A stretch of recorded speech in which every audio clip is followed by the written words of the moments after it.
Assalamualaikum warahmatullahi wabarakatuh. Perkenalkan, nama saya Estia Syafarina dari kelas 11 F3 nomor presensi 13. Di video ini saya akan mereview buku novel yang berjudul The Seven Wings of Sinners atau 7 Sayap Pendosa yang ditulis oleh Jenara. Di dalam novel ini terdapat prolog yang menceritakan bahwa terdapat pembunuhan seorang perempuan di dalam ruang kelas 11 MIPA 2 SMA Garuda Muda. Kemudian di bab selanjutnya diceritakan bahwa terdapat seorang siswa pindahan dari Bandung ke Jakarta yang bernama Ilham dikarenakan ibunya yang dipindah tugaskan ke Jakarta. Ilham yang bergabung dengan ekstrakurikuler pramuka berteman dengan Zidan, Hersa, Mahir, Eja, Fadli, dan Ryan. Suatu hari, ketika Eja dan Ilham berniat mengambil tas yang tertinggal di dalam kelas, mereka menemukan seorang mayat yang tergeletak di bagian belakang kelas.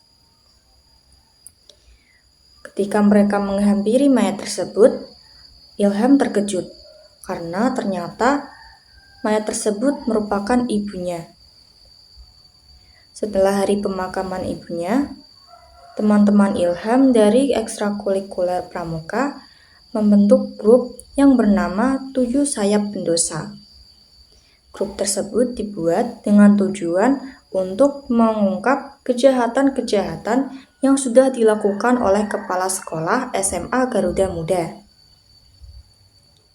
Namun sebelum rencana mereka terlaksana, para anggota 7 Sayap Pendosa disekap di sebuah gedung terbengkalai yang letaknya tak jauh dari SMA Garuda Muda.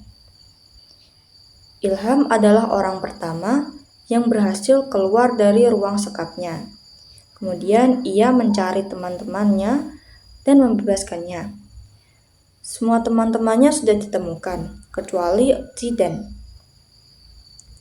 Karena waktu acara anniversary hampir tiba, mereka berniat untuk kembali ke sekolah terlebih dahulu untuk menjalankan rencana mereka untuk mengungkap kejahatan-kejahatan yang sudah dilakukan oleh kepala sekolah dan akan kembali lagi ke gedung terbengkalai untuk mencari Zidan.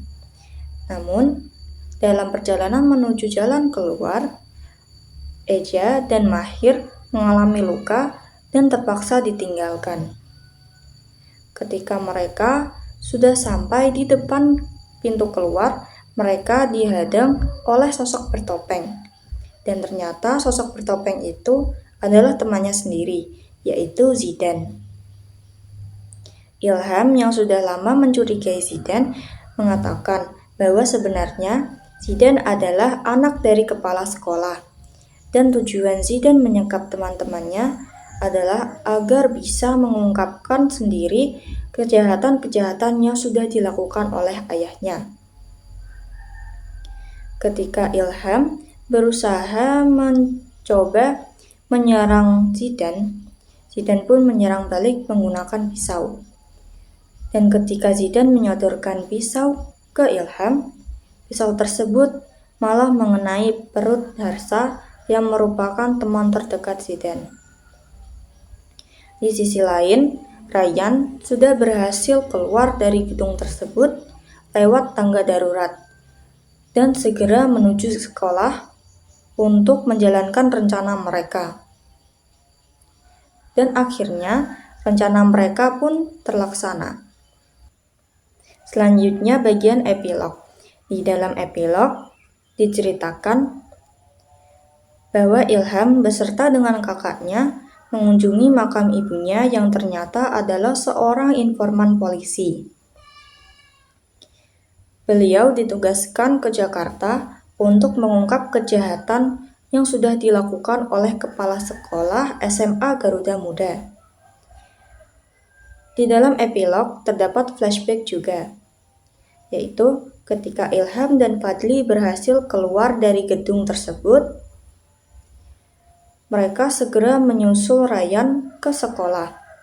Di sekolah, Daniel Argianta yang merupakan kepala sekolah SMA Garuda Muda ditangkap oleh polisi.